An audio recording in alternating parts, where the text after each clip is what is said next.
first thing that I want to say really is I think this project addresses three of the key things that historians as teachers are thinking about, really, have been thinking about for some time. How we can teach historical thinking, the transition to university, and how we might use e-learning or digital resources.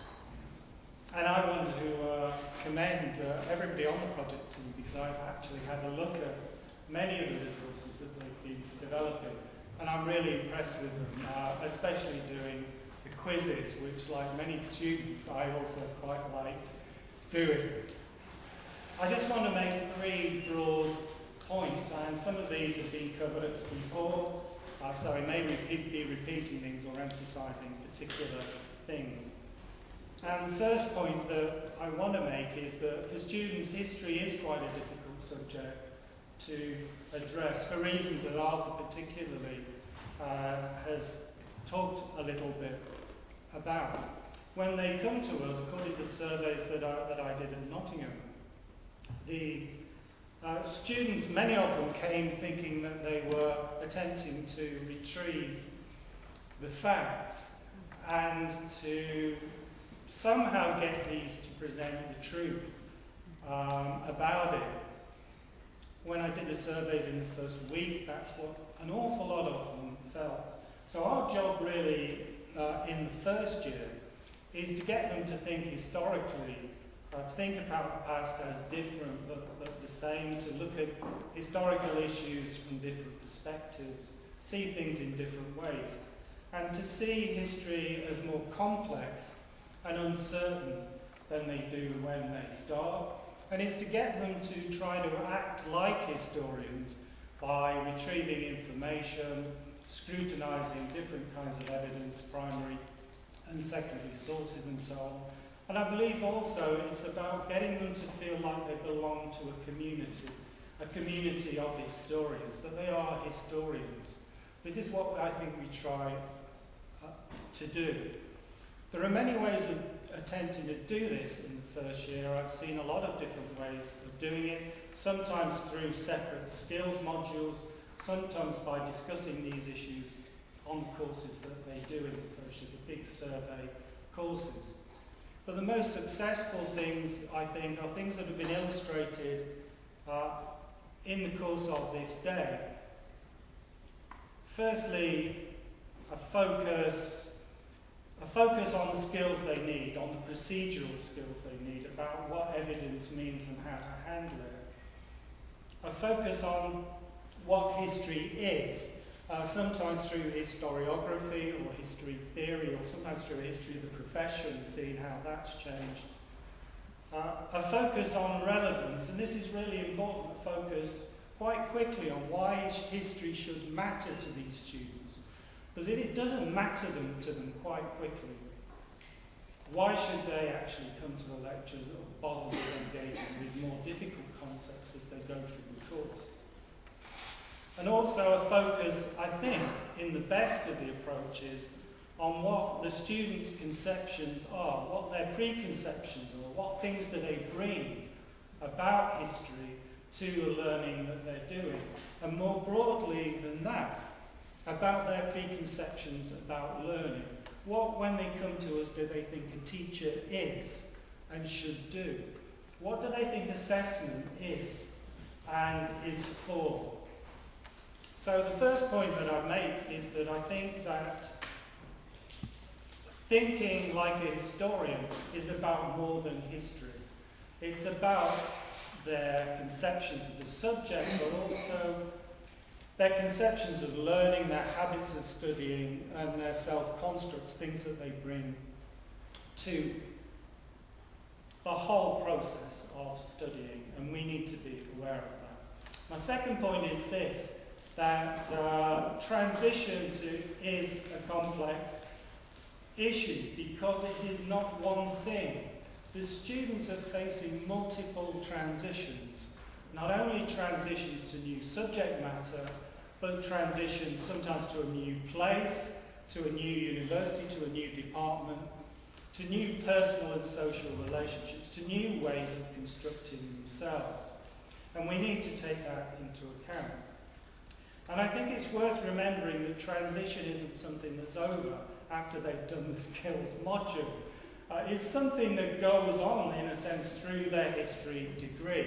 And the transitions, if we can pluralise it, that they make are not just intellectual transitions. We need to be aware that this is an emotional journey studying history that they're on, and we too often don't take that into account. But when I asked a group of students, third-year history students, about their views on their experience, one of them said, it's been a roller coaster of emotions. And that brings up the point that confidence is absolutely key to this, and this came out in some of the presentations earlier.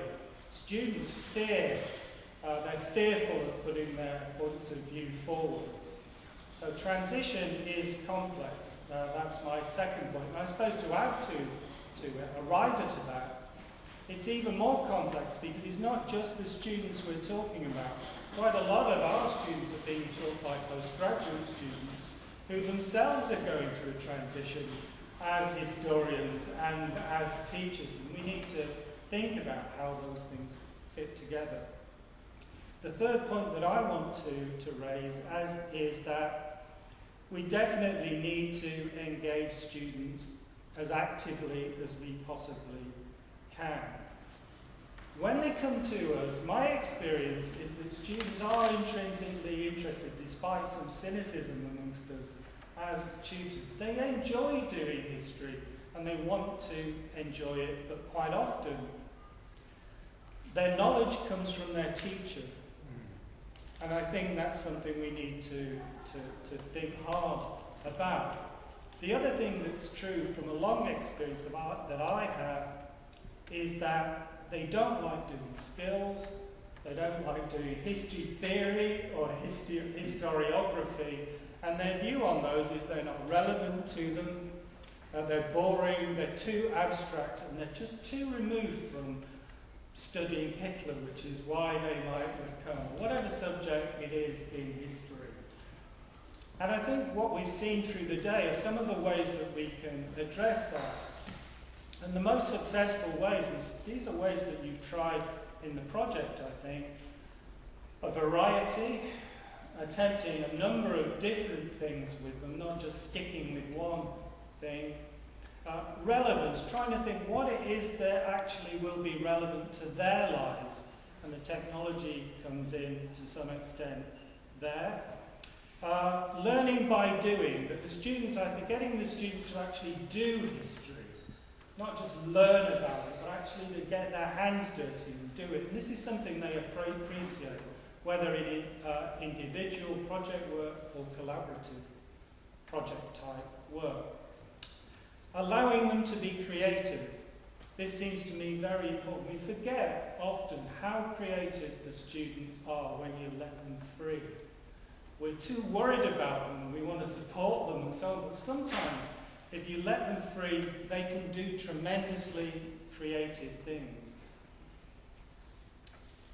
Carefully thought out scaffolding, I think that is really important. And what it includes is plentiful in the first year, formative and forward-facing constructive feedback.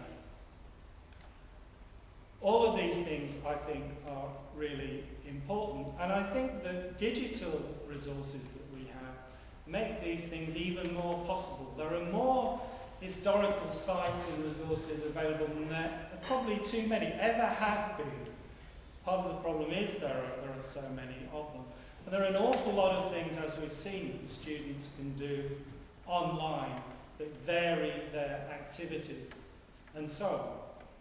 I just want to make these points about the online element, and that is that we mustn't forget that personal relationship with teachers is still very, very important to the students. We shouldn't sort of think we can get rid of that because we have online learning. Student satisfaction surveys all say that. And sometimes, although the students are very adept users of technology, they're not always adept learners with technology. And final point I would make on that is it's important to properly integrate the technology into the programs. And that integrative thing is something that we struggle with today, I think. And everybody who tackles this struggles with it, and perhaps we're not going to solve it, but we can try.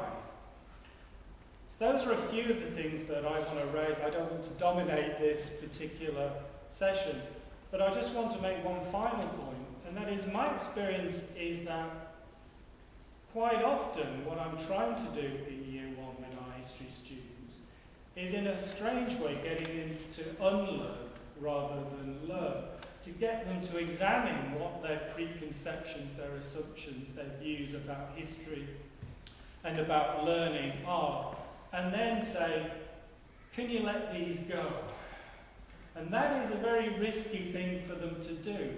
But if they can do that, they can then begin to become much stronger as in the sort of independent, critically reflective learners who are acting with some degree of agency that we all say that we want them to be.